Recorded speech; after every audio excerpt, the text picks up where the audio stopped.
Development of mechanism for frictional stir welding of cylindrical pipes. Abstract in friction stir welding, FSW, process, there is a substantial amount of research done on aluminum plate but very few are found for aluminum pipe due to its tubular shape. A specially customized orbital clamping unit, OCU, was used and fixed on the drilling machine in order to weld an aluminum alloy 6063 pipe butt joint at several welding parameters. This OCU will hold the work pieces together tightly, rotate them at the required constant low speed, and ensure easy removal. This paper will investigate the effect of welding parameters on the tensile strength of joint produced by the FSW process. Several good samples of pipes joint were produced using the present experiment setting. 1. Introduction. The friction stir welding, FSW, is the state-of-the-art joining process which was invented and later patented by the Welding Institute, SWI, in 1991. This is a solid-state joining process which uses heat from frictional work to soften and join the material together through stirring process. This welding technique provides many advantages such as it produces no fumes, no arc, and requires no filler metal. Thus, this process can be regarded as an environmental-friendly process. However, the experiment setting is the most critical part in this process, especially for joining aluminum alloy 6063 pipes. Good samples are needed before tensile testing. The Orbital Clamping Unit, OCU, was developed and fixed on the drilling machine. This OCU will hold the pipes together tightly, rotate them at required constant low speed, and ensure easy removal. This paper will study the effect of welding parameters on the tensile strength of the friction stir welded aluminum alloy 6063 pipe butt joint. FSW trials were carried out using a drilling machine on AL 6063 alloy. The tool rotational speeds 485, 710, 910, 1120 and 1400 RPM with a traverse speed 4 mm/min were applied. The mechanical properties of welded joints were investigated using different mechanical tests including destructive test, tensile test and hardness. Solid-state welding is the process whereby coalescence is produced at temperatures below the melting point of the base metal without the use of any filler metal. Examples of solid-state welding processes include friction welding, friction stir welding, FSW, ultrasonic welding, resistance welding, explosive welding and diffusion welding. There are fewer defects in solid-state welding because the metals do not reach their melting temperatures during the welding process. However, the base metals being joined retain their original properties, and the heat-affected zone, is small when compared with the fusion welding techniques. Friction stir welding is a variant of friction welding that produces a weld between two or more work pieces by the heating and plastic material displacement caused by a rapidly rotating tool that traverses the weld joint. This application of FSW on pipes can be used for petroleum, petrochemical, and natural gas industries which in some studies, estimated to provide 25% and 7% cost saving for offshore and onshore construction respectively. 1.1 Welding Forces. During welding, a number of forces will act on the tool. A downwards force is necessary to maintain the position of the tool at or below the material surface. Some friction stir welding machines operate under load control, but in many cases the vertical position of the tool is present, and so the load will vary during welding. The transverse force acts parallel to the tool motion and is positive in the transverse direction. Since this force arises as a result of the resistance of the material to the motion of the tool, it might be expected that this force will decrease as the temperature of the material around the tool is increased.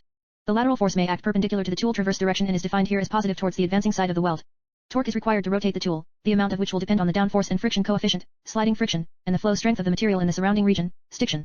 In order to prevent tool fracture and to minimize excessive wear and tear on the tool and associated machinery, the welding cycle is modified so that the forces acting on the tool are as low as possible, and abrupt changes are avoided. In order to find the best combination of welding parameters, it is likely that a compromise must be reached, since the conditions that favor low forces, e.g. high heat input, low travel speeds, may be undesirable from the point of view of productivity and weld properties. A drawing showing plunge depth hand tilt off the tool. The tool is moving to the left. The plunge depth is defined as the depth of the lowest point of the shoulder below the surface of the welded plate and has been found to be a critical parameter for ensuring weld quality. Plunging the shoulder below the plate surface increases the pressure below the tool and helps ensure adequate forging of the material at the rear of the tool. Tilting the tool by 2-4 degrees, such that the rear of the tool is lower than the front, has been found to assist this forging process. The plunge depth needs to be correctly set, both to ensure the necessary downward pressure is achieved and to ensure that the tool fully penetrates the weld. Given the high loads required, the welding machine may deflect and so reduce the plunge depth compared to the nominal setting, which may result in flaws in the weld. On the other hand, an excessive plunge depth may result in the pin rubbing on the backing plate surface or a significant undermatch of the weld thickness compared to the base material.